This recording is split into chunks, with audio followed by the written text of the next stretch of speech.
Yeah, hello everybody. I hope you enjoyed the long break that we had, the lunch break. So everyone is fine and relaxed now for the speech. And for those of you that don't know me, my name is Thiago. I'm VP at Cansativa and basically responsible for our product portfolio. For those of you who don't know Cansativa, we are a specialized wholesaler, one of the leading in Germany. Based on some of the market data, we have a few providers here in the room of market data. Market leader in terms of quantity and also the exclusive distributor of the German cannabis. And yeah, I think it's a good occasion today to present our insights or some recommendations about how to actually market a product in Germany right now, given the circumstances and what we see from the market. I think that's the main topic, and we are talking mainly about medical cannabis flowers today. So what are the lessons learned from product launches? I would like to start first with the agenda. So 3 main topics for today. One is choosing the right product. I think there are many mistakes that can happen really in the beginning of a process when you choose, okay, which product do I want to market in Germany as a medical cannabis flower. Then many mistakes happen along the way during the design of the supply chain, which partners you use to bring a product to the market actually. And then in the end, also the timing and how to introduce the product to the market in the end to the pharmacist. So let's start with the right product. Perhaps first a bit of background. I've learned a lot of interesting figures yesterday. We already have above 900 different PZN, so different products from a flower perspective in the German market, which is a very large number. But also we see that more than basically half of it are not available at the moment or have been delisted already. So, for example, 130 to 180 different flower products are actually available only. From 900, that's a very small fraction.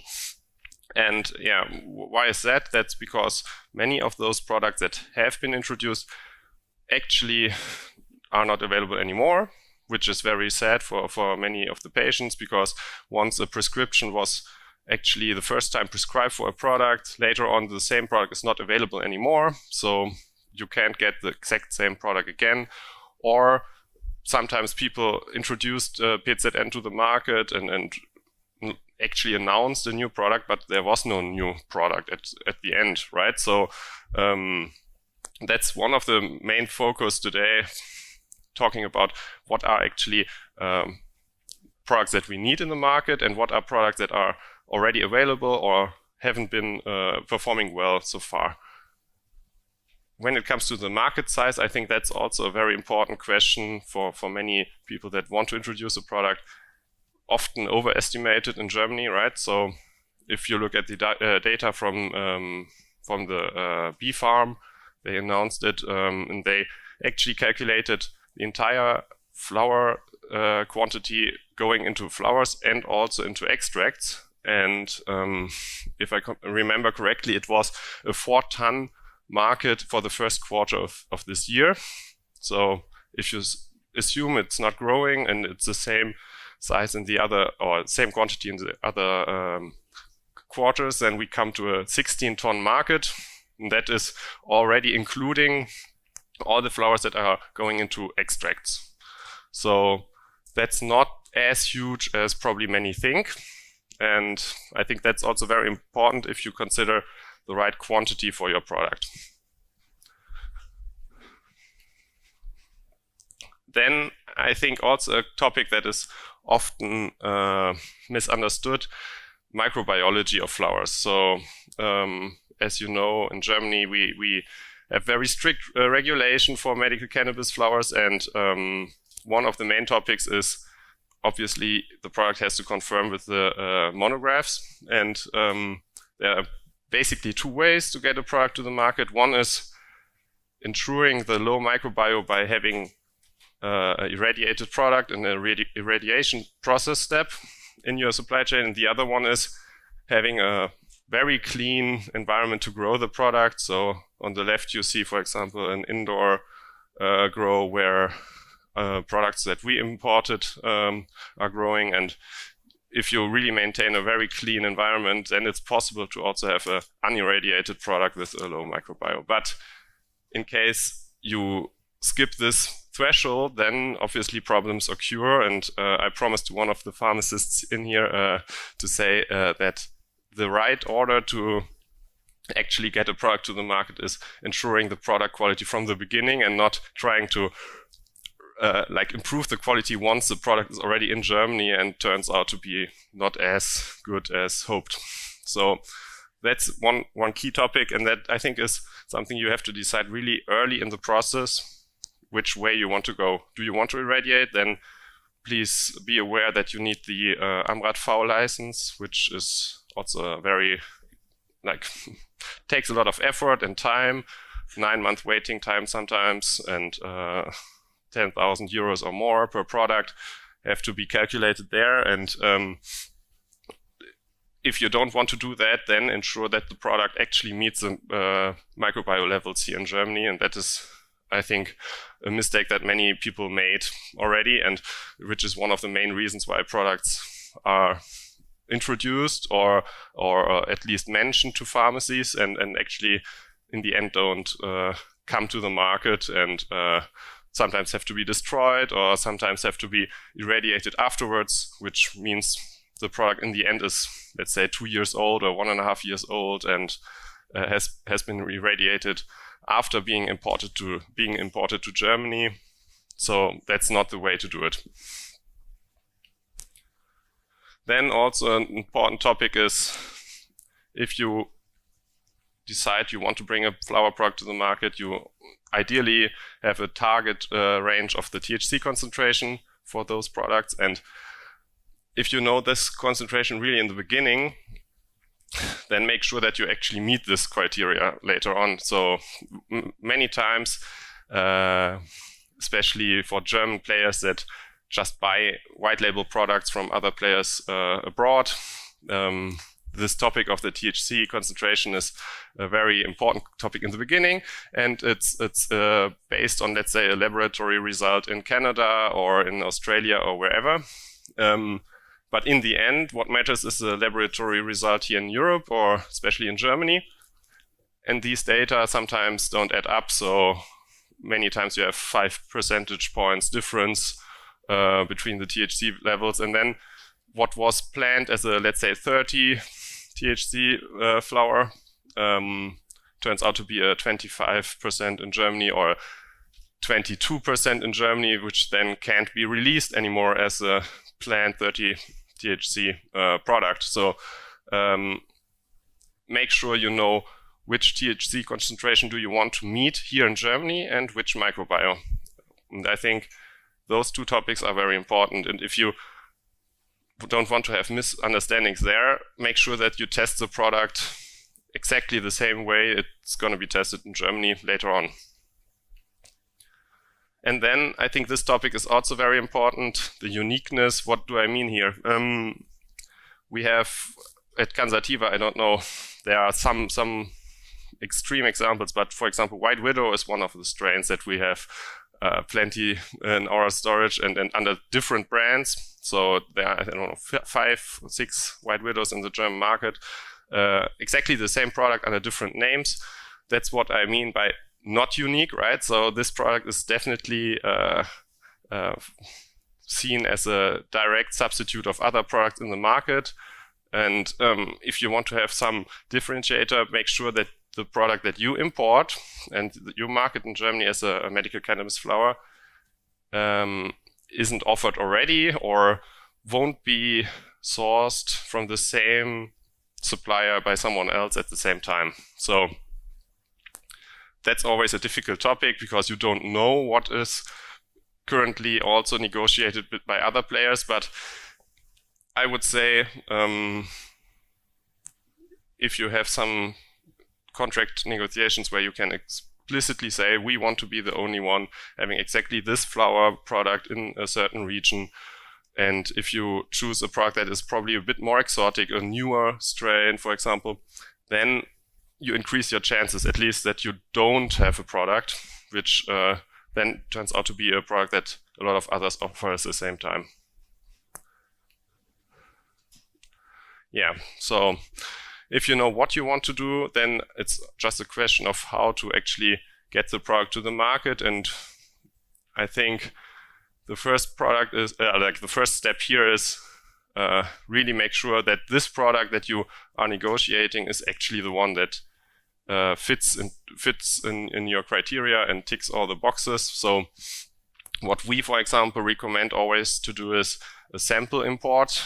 That's how we ensure that we don't waste time and energy and capital into a product release that in the end is, let's say, a failure.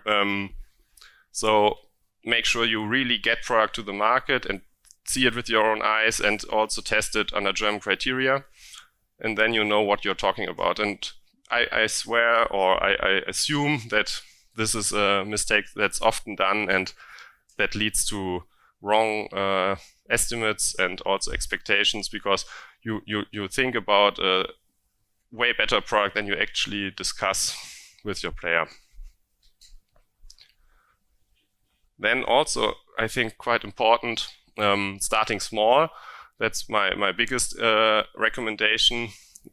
Don't try to get at a 10% market share with one product within the first 3 months, because if you try to do that, you always risk that you in the end import too much product, and then you will have the situation that after a certain time the shelf life is coming closer and closer, and perhaps many prescribers still don't know your product. Perhaps also some other competitors entering the market with exactly the same product, and you actually can't get rid of this quantity that you've imported. And I mean, I think we've seen this several times in the German market. Products have been imported and then dropped dramatically in the price over the first quarter, for example, and then really the only way to get rid of it is making it cheaper and cheaper and cheaper to actually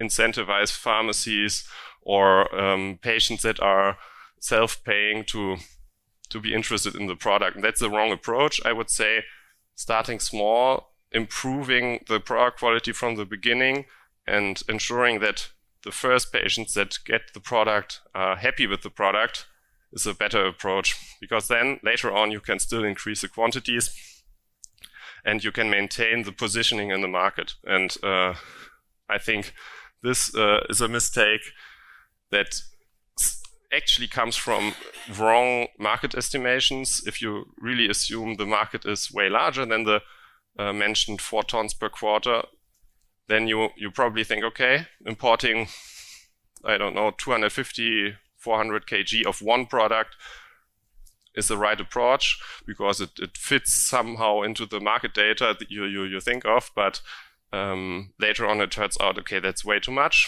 and then your business case will definitely not end up with a good number, because if you have to destroy a product, basically everything is wasted, and if you have to sell the product below your purchase price, it's also not a good idea. Another way how to reduce this risk of too high inventory and also wrong estimations is having a very flexible supply chain. And I think that's something we really care about. If you see the different cultivation facilities around the globe, and there are so many, so not only in Europe or North America, but also in Africa and Latin America, even Asia. So around the globe there are a lot of facilities, and many of those are really built for a large-scale production, thinking about, okay, reducing the cost per gram during the cultivation cycle.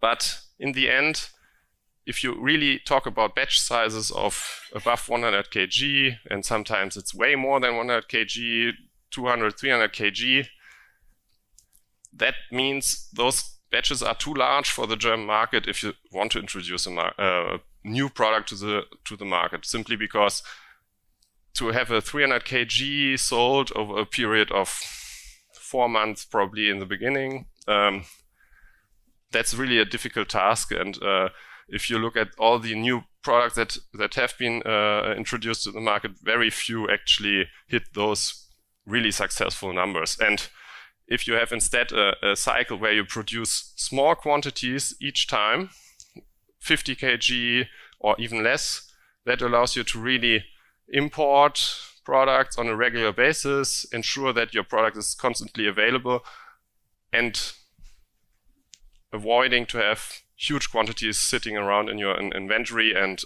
being unsold at the end. So I think that is a very important topic, and that goes hand in hand with the question of product quality and microbiology, because then also you can choose between different smaller batches which one is actually fitting and which one is the most interesting one. And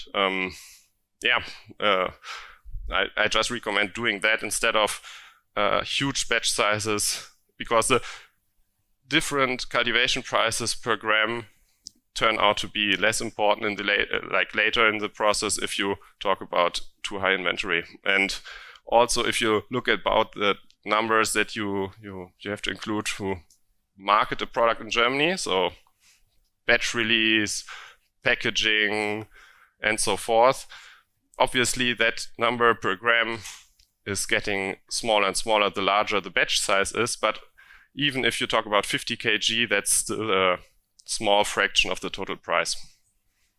And reducing this cost factor at the huge risk of having too much product is not a good idea. And then ensuring EU GMP, I think this topic is often discussed on conferences like that. Obviously, most facilities around the world are not EU GMP certified. And obviously, Germany is still an interesting market for many suppliers around the globe. Getting the product as a non-EU GMP product to Germany and transforming it here into a EU GMP product is still, I would say, risky, simply because if you look at the microbiome and you talk about non-irradiated product, during the process, microbiome in the still relatively wet bulk packaging is a difficult topic and is a great risk, because later on you import a product that has too high microbiome after the import. And if you want to avoid that and you want to do a irradiation step before, then you need EU GMP already before the import to Germany. And that's why we recommend to have a post-harvest processing at the location where actually the product is grown, simply to reduce the risks of the transportation.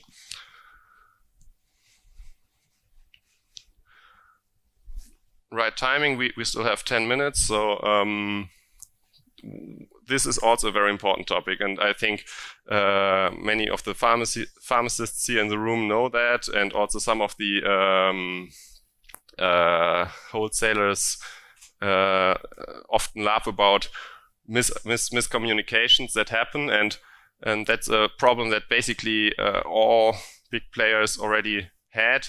You want to introduce a product, you want to make sure that people know about your product before you actually have a saleable product. That's simply the nature, because you want to reduce time to market, but you only can communicate a product once you know you can sell it. And that's only the case once you know the final batch results from the final laboratory testing are like fine, and you don't have any out of specification case here.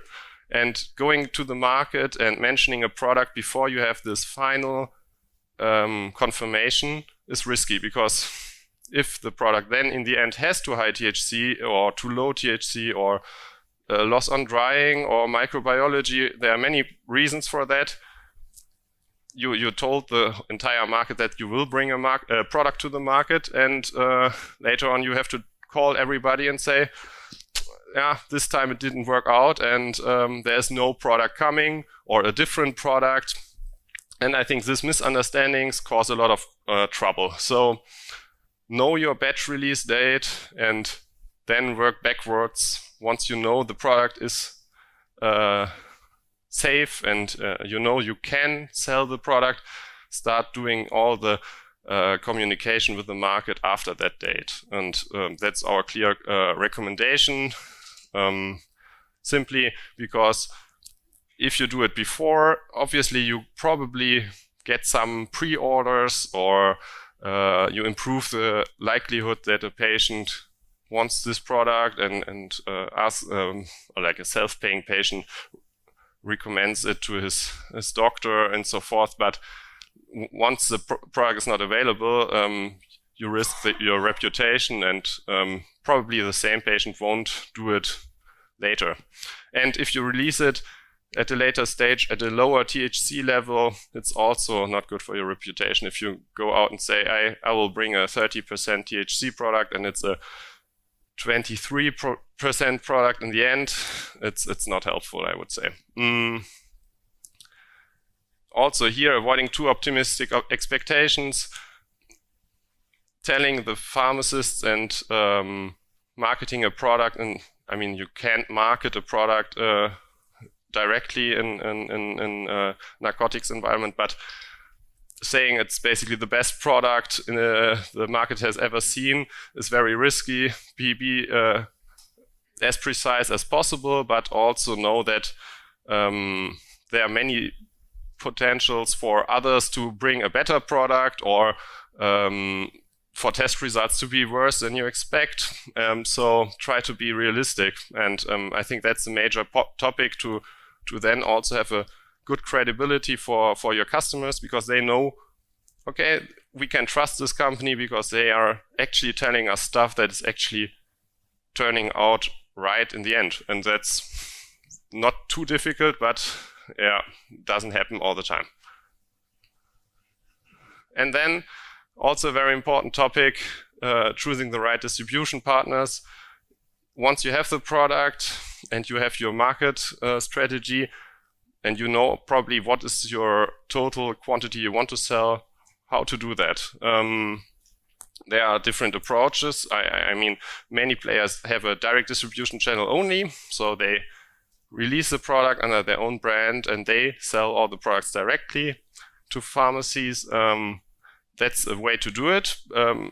Obviously, it also has disadvantages. So first of all, you have a lot of overhead. You need to have a customer base already available. You need to have the processes, and you need the direct line that you actually can do all those sales that you plan to do. And I think it's an uphill battle because there are players already in the market that could help you. For example, Cansativa has a lot of branded products in its portfolio and has a established network. So perhaps it's also important to have someone else helping you, bringing the product to the market.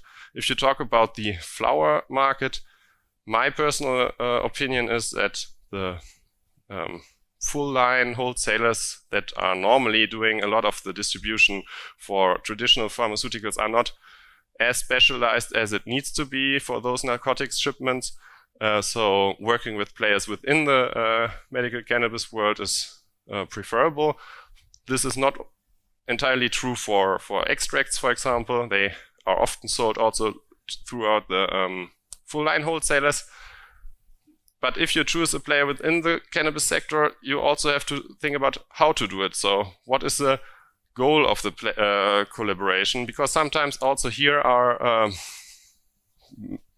some of the key reasons why products in the end are not successful. If you have a situation where you, for example, estimate that just a small fraction is sold via the distribution partner, and it happens to be that the distribution partner is your main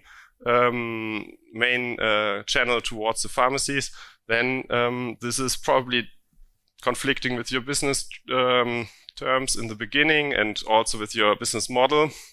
So be aware, what is your quantity that you want to sell to the pharmacy throughout which channel in the beginning, and communicate that clearly, and also plan your business model alike, because obviously the wholesale price that you achieve selling to a wholesaler is lower than the pharmacy price level that you achieve selling directly to the pharmacy. But if you have a total cost approach here, think about also all the overhead that you need to maintain a direct distribution channel. So I'm not sure whether a direct distribution channel in the end is more profitable. If you think about, you need to have your own warehouse, you need to have your own people and sales force talking to pharmacists, and you have also logistic-wise different costs if you ship just one product, for example, in comparison to a wholesaler that has different products within one shipment and is more efficient on that level.